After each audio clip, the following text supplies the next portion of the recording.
हाय, तो आज हम देखने वाले हैं सबसे पहले कुछ बेसिक्स ऑफ सेल डिवीजन, ताकि जब ये चैप्टर हम आगे पढ़ेंगे तो इसके जो बेसिक्स होते हैं वो हमें क्लियर हो। जैसे कि बहुत सारे लोग ना ये चैप्टर पढ़ लेते हैं, बट उनसे अगर पूछ लो कि प्लॉइडी क्या होती है, जीन क्या होती है, एलील्स क्या होते हैं, क्रोमोसोम्स क्या होते हैं, तो बेसिक डेफिनेशन रट के तो बता देंगे कि अच्छा ये होता है, बट समझ ना उनको भी आया होगा ना वो समझा पाएंगे। तो देखते हैं सबसे पहले कि इसके जो बेसिक्स कुछ टर्म्स होते हैं उनको समझने की कोशिश करते हैं, एंड फिर आगे चैप्टर पढ़ेंगे।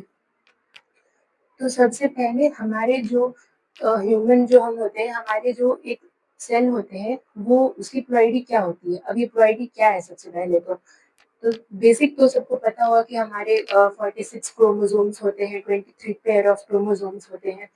तो 23 जो पेयर होते हैं, 23 पेयर ऑफ क्रोमोसोम्स या फिर 46 क्रोमोसोम्स, 23 पेयर ऑफ क्रोमोसोम्स, ठीक है। तो अगर पेयर जो वर्ड है ये पहले सबसे पहले समझना होगा तुम्हें कि पेयर क्यों होता है। मान लो कि एक क्रोमोसोम है, उसमें ये दो क्यों है, मतलब तीन भी हो सकते थे, चार भी हो सकते थे, ये सारे पेयर में ही क्यों हो रहे हैं, ठीक है। तो तुम्हें समझना होगा कि ये एक और ये जो दो है, फॉर एग्जाम्पल एक बच्चा है तो उसके पेरेंट्स से आता है, एक मम्मी से आएगा दैट इज मैटरनल क्रोमोसोम, एक पापा से आएगा दैट इज पैटर्नल क्रोमोसोम। तो ये पेयर इसलिए होता है, ये बेसिक सबसे पहले क्लियर होना चाहिए। अभी इसकी प्लॉइडी क्या होगी वो कैसे समझते हैं। तो प्लॉइडी वो हमारा तो बेसिक सब लोग रट रट के रखे होते हैं कि डिप्लॉयड होती है, टू एन होते हैं, ठीक है। बट इसको अच्छे से समझ नहीं आता है कि ये टू एन बोल दिया, अगर और ऐसे क्वेश्चन अभी आएंगे तो वो फिर कंफ्यूजन होगा। तो अभी देखते हैं कि प्लॉइडी क्या होते हैं और इसको कैसे निकालते हैं सबसे पहले, ठीक है।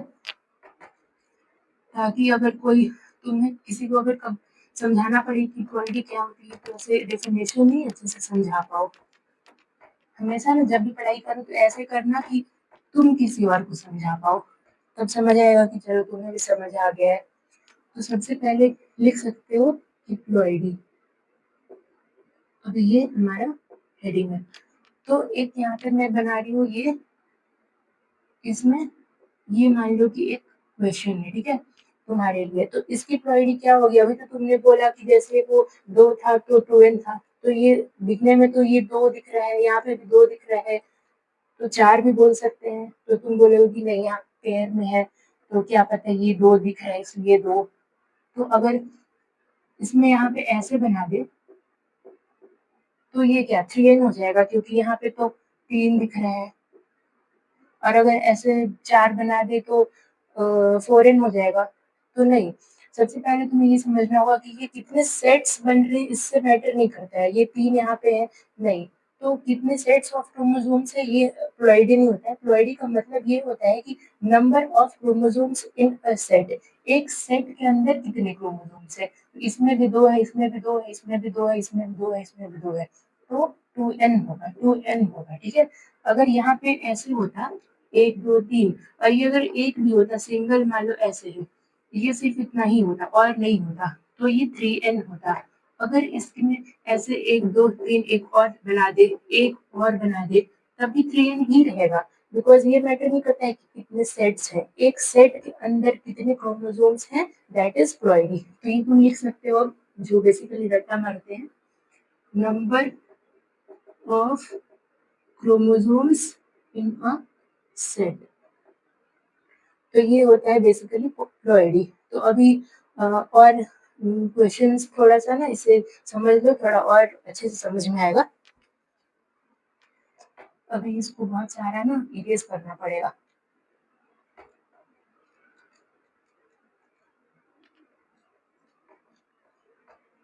ठीक है, तो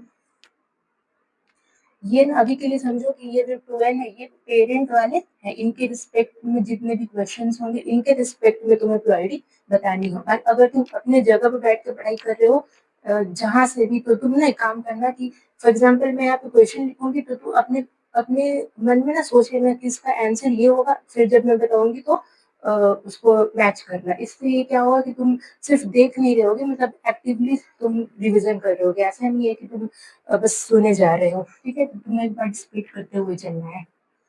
तो ये ना मान लो कि ऐसा कुछ बना रही हूँ, ठीक है। तो इसका क्या होगा, इसका अगर तुम ऐसे देखोगे कि यहाँ पे इसमें 2 है, 3 है, तो इसका 2 पॉसिबल आंसर हो सकता है। एक तो तुम सोचो कि ये 3 है, तो 3n, और यहाँ पे 2n है, तो एक शायद गायब हो गया होगा। तो या तो इसमें 3n -1 हो सकता है, या तो ये इसमें 2 थे और इसमें 3, तो 2n और एक आ गया तो +1, 2n +1, दोनों सही होता, बट रिस्पेक्ट में, किसके रिस्पेक्ट में देख रहे हैं? अगर क्वेश्चन वाला, अगर ये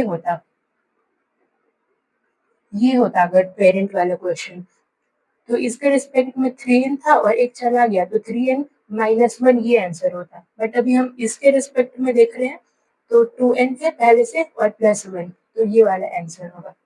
बहुत ही अच्छे से समझना है, बिकॉज फिर अगर बेसिक नहीं क्लियर होगा तो फिर, तो इसका आंसर 2n +1 होगा, ठीक है। अभी अगर इसको ऐसे कर दे कि पहले से 2n था, और अगर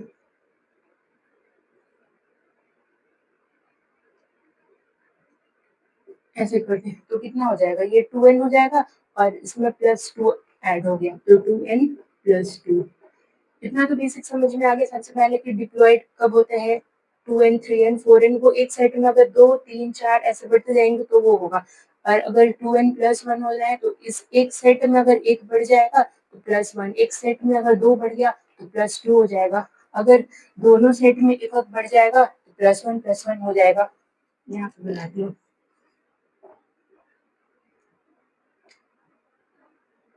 अब इसको ना 3n होता है ये, बट इसके रिस्पेक्ट में अगर हम यहाँ पे लिख रहे हैं तो 2n और +1 आ गया, +1 आ गया, ठीक है। तो 2n +1 +1 ऐसे, ठीक है। और सेम माइनस के लिए भी हो सकता है। अगर ये 2n है, वापस से गोला नहीं बनाती हूँ, यहाँ पे इसको लिखने का कोशिश करती हूँ, जस्ट ट्राई टू अंडरस्टैंड।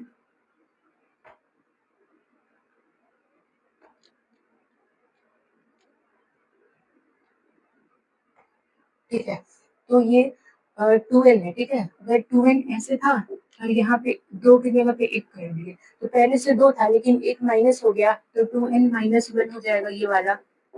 अगर इसमें, अगर पहले से ये था सिर्फ 2n और इसके रिस्पेक्ट में ये कर दिए, तो ये है तो अभी भी डिप्लॉयड। अगर अगर किसी के रिस्पेक्ट में ना पूछे तो ये नॉर्मली एक डिप्लॉयड सेमी डिप्लॉयड ही होगी, बट इसके रिस्पेक्ट में एक पूरा सेट गायब हो गया है ना, तो 2n -2, 2n -2। तो ऐसे ही और भी क्वेश्चन बन सकते हैं। तो बेसिकली ये प्लॉइडी होता है। प्लॉइडी का बेसिक मतलब आई होप तुम्हें समझ आ गया होगा, ठीक है। तो अभी